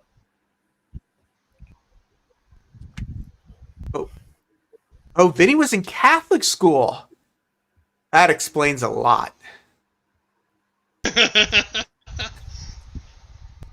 Heath had to drop out for a minute. Tina Maria Mojave Railroad just posted a new video and mentioned my club and upcoming show along with a few pictures. There we go. Cool. Heath, not Heather, yes. Oh. Yeah, ADHD. Were you actually, Ian, you might be young enough that you were actually diagnosed when you were a kid. Wigwag says, I was a troublemaker. My mom didn't want me to go through the bullying she did in school. Yeah. I was the class clown. I even got to speak at graduation because of it. Oh, that's cool. Any bets Oh, on John, Bailey? you were in Catholic school too. Look at this. Anthony Dodge, the model train outsider, Joyce and I are both teachers, and our kids knew how to behave in school. Oh, here we go. Wow, more Catholic school people. Well, my daughter's a teacher now, so. Wigwag says Hey, I had a seat in the principal's office with my name on it. That's too funny. Oh, man. Just real quick. Hey, Heath, I got Just to some- run, buddy. Okay. Anything you want to tell us about before you go? Waiting on the glue to dry. No, So I can give you like a like, better did you just have a angle, I layout guess. update video that just came out or anything like that that you want people to go check out? I did, but I did. So that came out earlier. But you don't want to today, tell and then anybody this about it? morning I think I really. I'll leave it as a surprise. So, Okay. but yeah, I just got done ballasting that right there, and then I sealed in the all that's glue spray, so that way it seals in everything. So, but I got the cows in. We got veal on this side, and then more like your older cows on that side. So hopefully, once the glue all dries, it'll dry clear. It's a Mod Podge water mixture with a little bit of rubbing alcohol in it. So.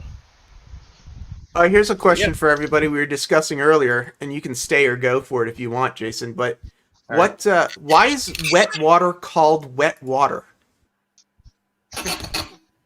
Wet Didn't water you and I called have this wet water? conversation? Yeah, I know, but we never got an answer. So I'm hoping that somebody in the chat might know, as Jason's on his way out, what wet water is.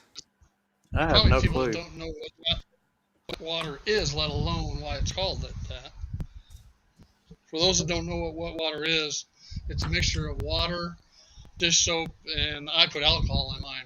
And it cuts the surface tension, makes it flow better when you're instead of bubbling, beating up. It flows better when you're ballasting. Okay. We don't know why it's called wet water. That makes a lot of sense.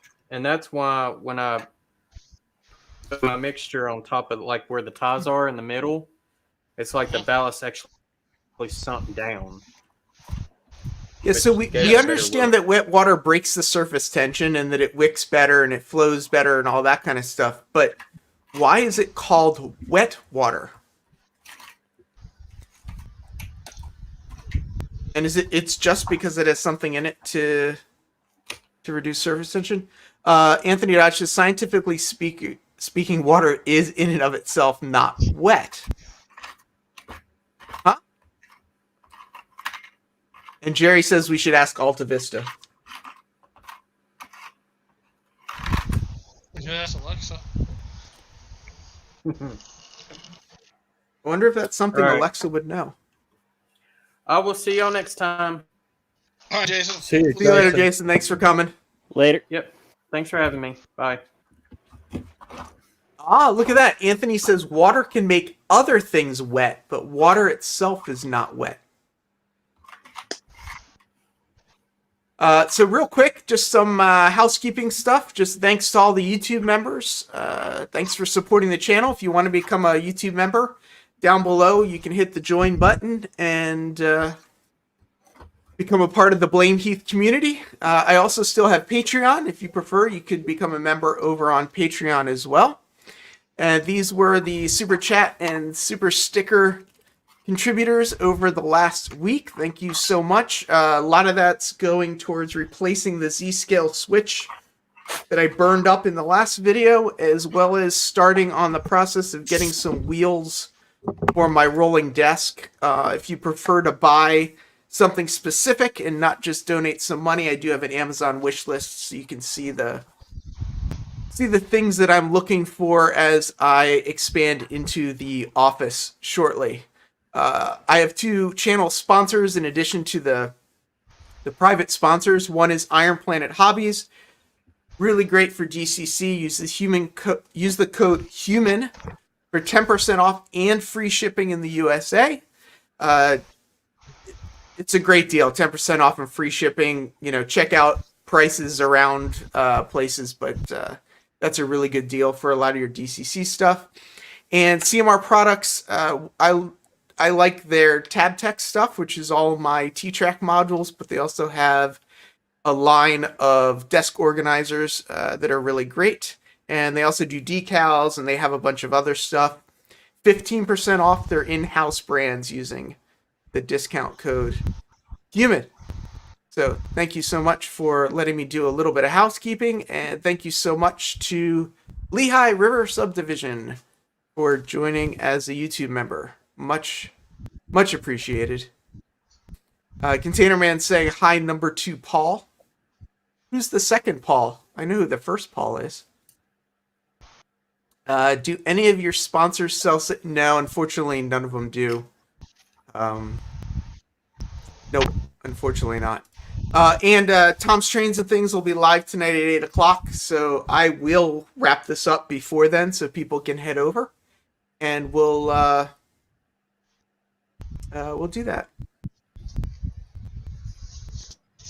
My life tracks, I should sell Blame Heath fire extinguishers in my merch store. That's pretty funny.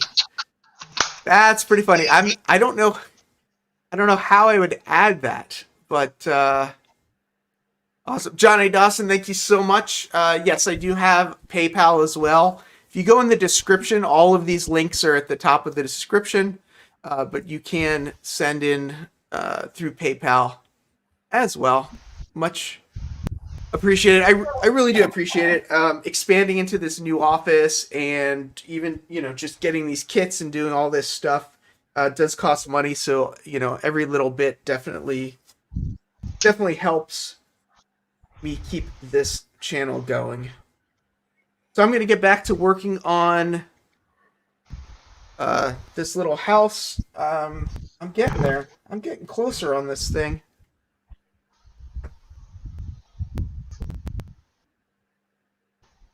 Eight is too early for all of you on the East Coast. It's snowing. It's snowing again, Bernard? Yeah, that is one thing that I'm trying to figure out too, is because I do 2 live streams. I do a live stream on Friday at 11:30 a.m., which I get some people, for lunch and stuff like that. But then I do this one from 6 to 8, which means a lot of the West Coast people don't get to come join. So I don't know. Yeah, I don't know yet what I'm going to do about that. I think once I have the new space, I'm definitely going to look into some options. But for now, Well, see, your Friday one's in the middle of the night for me. Yeah. Yep.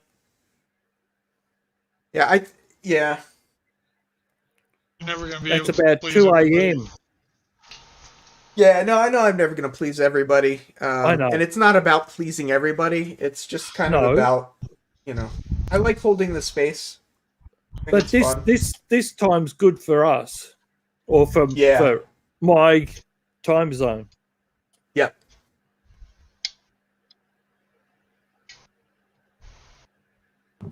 Yeah, this one's pretty good for me as well because I'm already awake. You're at 8:31. I'm not quite awake yet. Still booting up.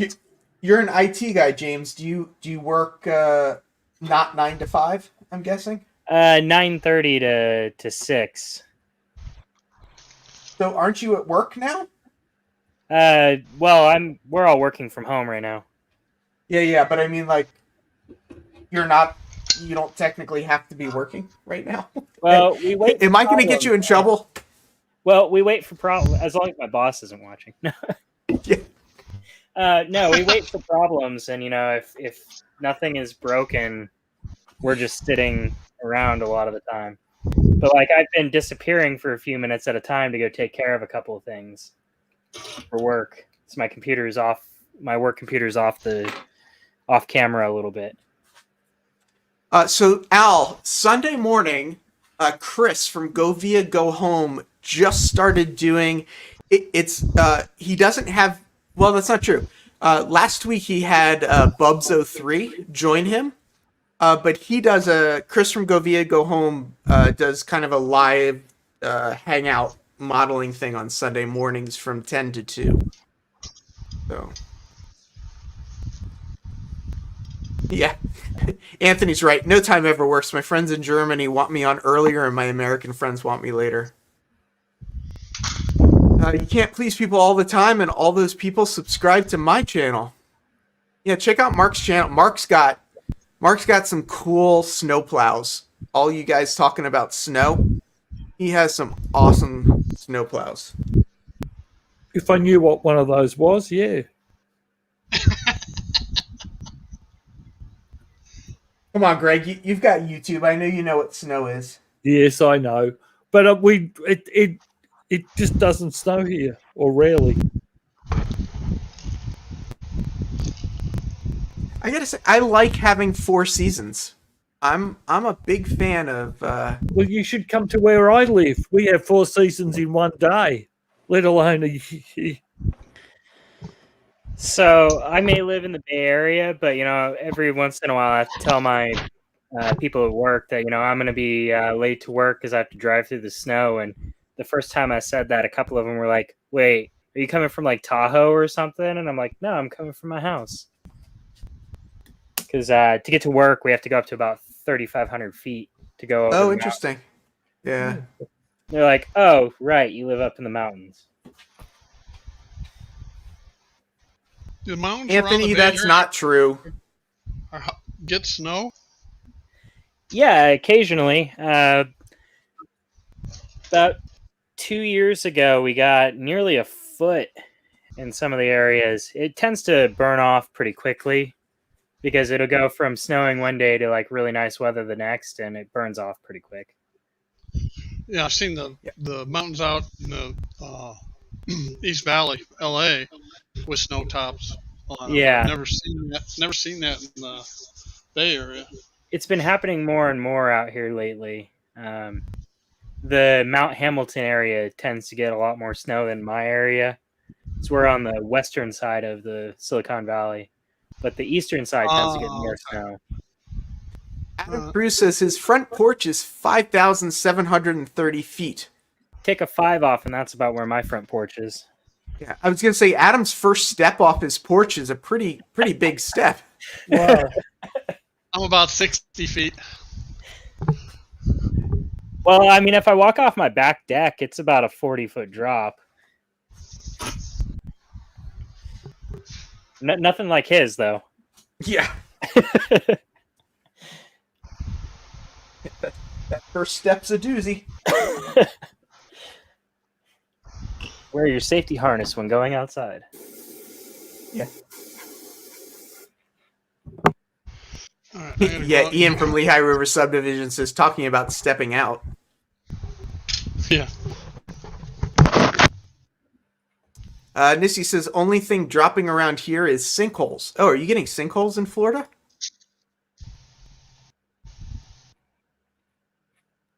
In New York State, we get all 4 seasons in a day. Yeah, there are definitely some places right now where... Well, Melbourne's like that too. Yeah.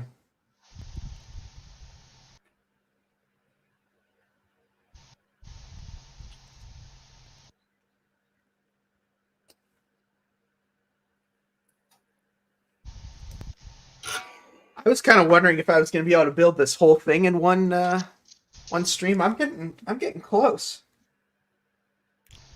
I don't think I'm gonna quite make it, but I'm definitely getting close. I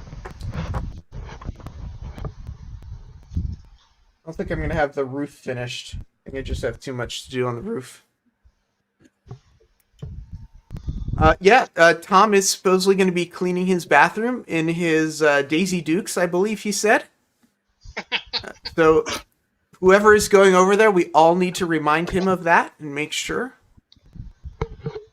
Okay, so Thomas SplitRock323 says, so James, what is the difference between the Silicon Valley Lines and the Carquinez Model Railroad Club? It's Carquinez, so close. Close on your pronunciation there. You have to hear I it. wasn't even close. I appreciate you For a you first being nice, try, but I was not close. For a first try, that was pretty good. Okay, let me reread that. So the club, I've never been to the Carquinez one, but it's hard to say what the real difference is, besides the fact that they're different clubs, and I think they're about an hour or so north of us. So they're not the same club, though. No, they're not the same club. So there's actually a number of clubs here. We have SBHRS, which is South Bay Historical Rail Society. Hey, James, hold on 2 seconds.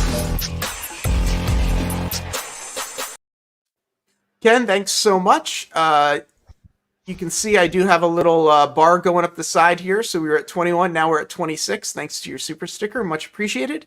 We are working on some wheels for my desk tonight. So, James, go ahead. Other? We have a number of clubs. There's also the Menlo Park Club, which I've never been to that one. But SBHRS, which is South Bay Historical Rail Society. There's a couple over on the east side of the bay, not including the Carquinez one, because I believe they're further north. And then I guess sometimes Santa Rosa is considered the Bay Area, and I believe there's also one up there. Yeah, they're definitely not the same club, although a lot of the guys tend to overlap with each other on who knows who. Wow. Oops. Apparently I glued this to the table. Okay, there we go. So, James, you're a member of Silicon Valley Lines, correct? Yeah, correct. Well, I'm actually the current president. Oh, I did not know that. Yeah, it happened last month. Our former president, he wanted a little break for a while, and nobody stepped up, so I did. Container Man's asking if I've gotten my wheels yet. The answer is no. I'm only people gave money last week towards the Z-scale switch. So I took that money off the little scale. So we started at $21 during the stream. So I got a little ways to go for the wheels, but I've got time, so it's all good. We'll get there. I'll keep, I just keep this going every week until we hit it. Steve 87th PSAP says, I thought it was for an inflator. The answer is no, it wasn't for an inflator. Let's see.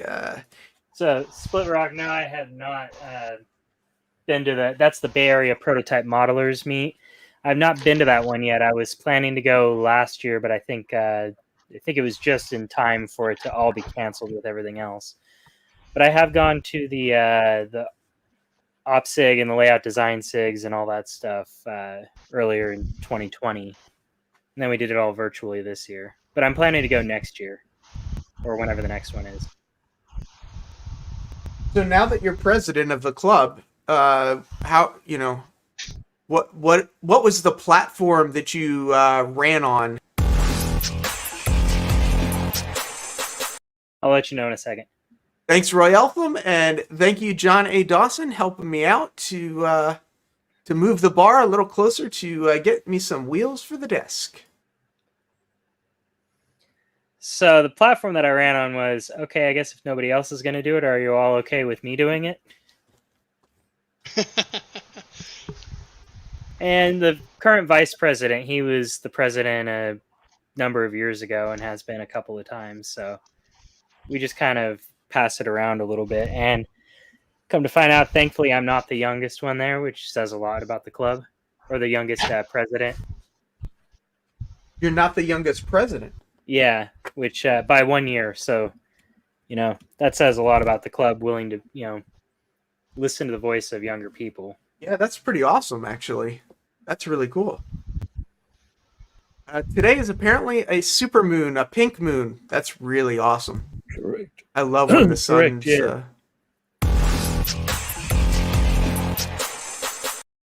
Karst Valley Railroad helping out with the wheels as well. Thank you, everyone, so much. Much appreciated.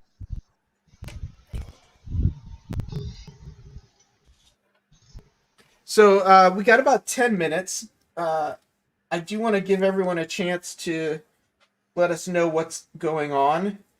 So people in the chat, if you want to post what's up for you, and let's take people on the panel. And anyone want to go first? I guess I will. So besides being the president of the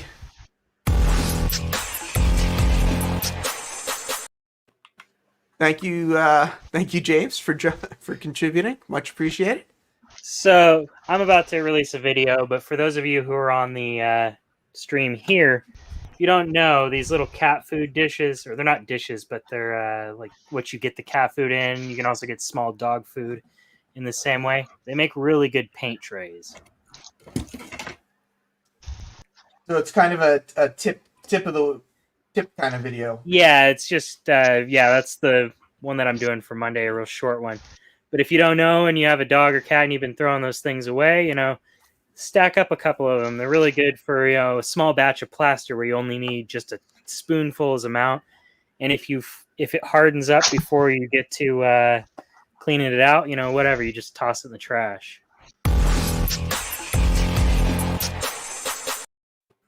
John A. Dawson, I believe you did cross the line. Yep, we're at 100%. Thank you so much for finishing that off. I'm going to go out and buy myself some wheels. Get this desk rolling a little bit, make it easier.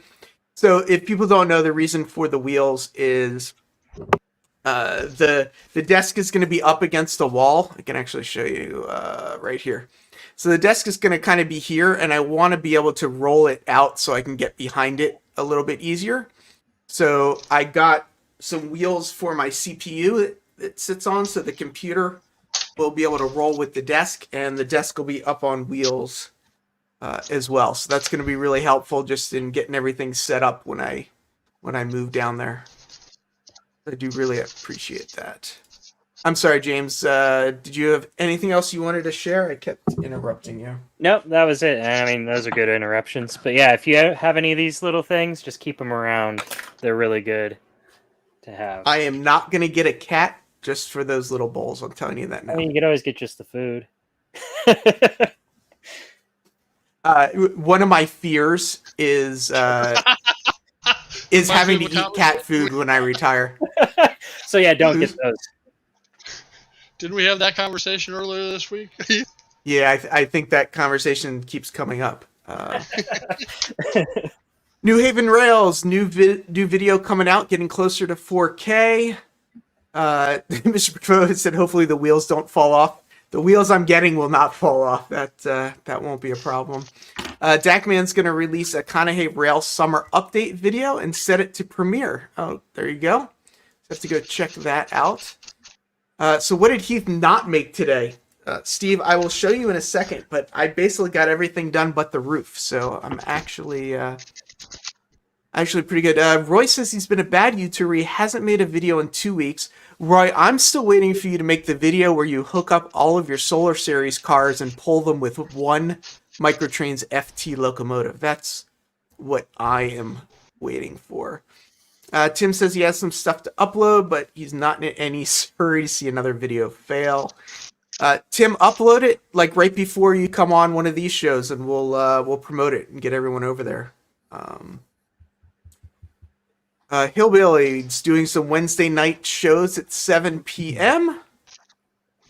Let's see. Apparently, there's no Harbor Freight near Heath. There is not a Harbor Freight near me. That is very true. Split Rock has some new layout and project videos. Anthony Dodge has episode 16 of the Matt Clark series. 2 more to go after that. Anthony, why don't you tell people what the Matt Clark Train Detective series is? Because I don't know that everybody knows what that is. Not to be outdone by the Ackman, I'll be going to RLD Hobby Spring Open House this weekend. Let's see. Yeah, Adam has silicon cupcakes things, and I got what are these called again? These are a cooking thing too. I forget what they're called, but I use these as well. Ramekin, I think. Is that right? Is it Ramekin? It might be. Just placed an order from IRO. Not sure who IRO is, but TSG Multimedia. You say too much. I know.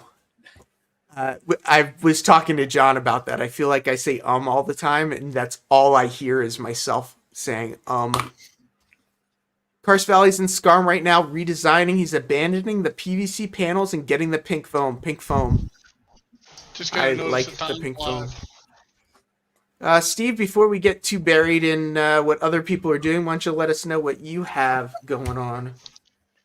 I am waiting for my corn backdrop. Should be here a week from Monday. It's from Train Junkies, the same guys that Jason used. Yeah, And Jason the Train Freak, who was on here earlier, got his backdrops from Train Junkie. Yep, and they're modifying it for me for no extra charge, and so once I get that done there, then I can start to finish off these 2 scenes. Awesome.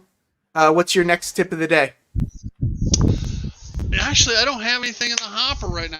I posted the last one today on, I think it was consolidating extra parts for models and throwing away all the old boxes, tidying up. So I'll be working on the farm over here probably tomorrow. But just piddling more than anything else.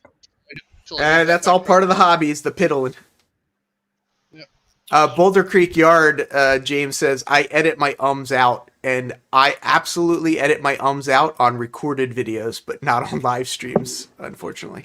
Adam's 38th birthday will be Wednesday, and the party is on Friday. I didn't get my invitation, Adam. I'll be waiting for that. Hey, Adam, congratulations. And guess what? My birthday is on Wednesday too. Will you be 38 as well, Greg? Yeah, right. In your dreams. I don't know whether I can remember back that far. Container Man's asking who sells the desk organizers, and that is CMR Products. You can go to cmrproducts.com. And don't forget Human for 15% off those. Are those ones magnetic, or are they tabs?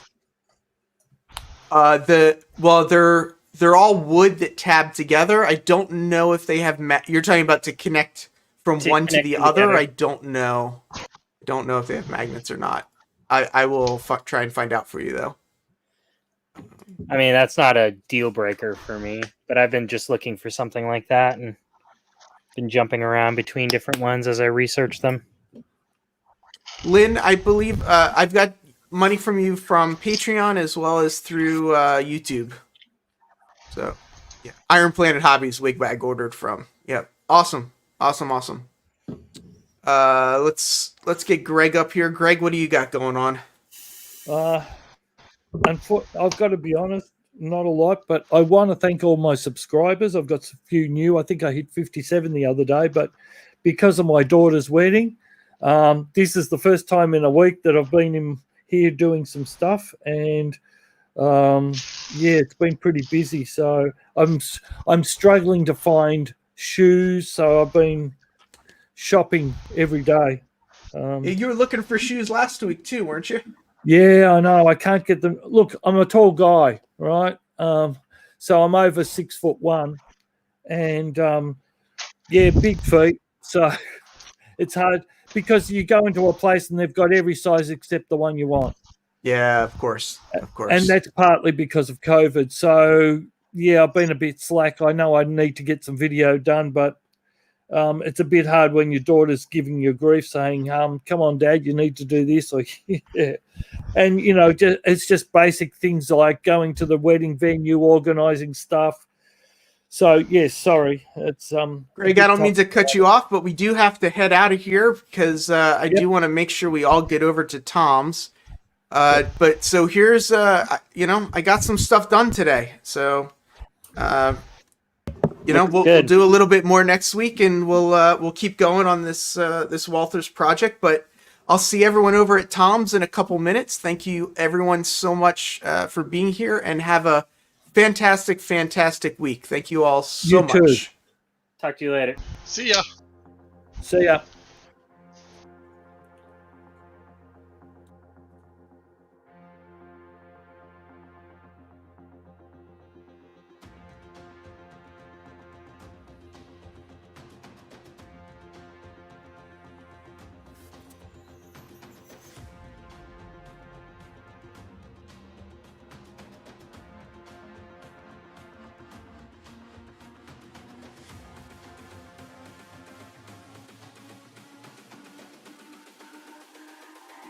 It's all about humanity.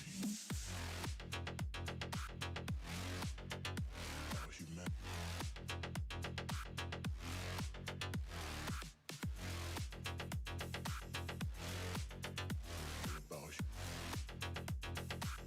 It's all about humanity. About humanity.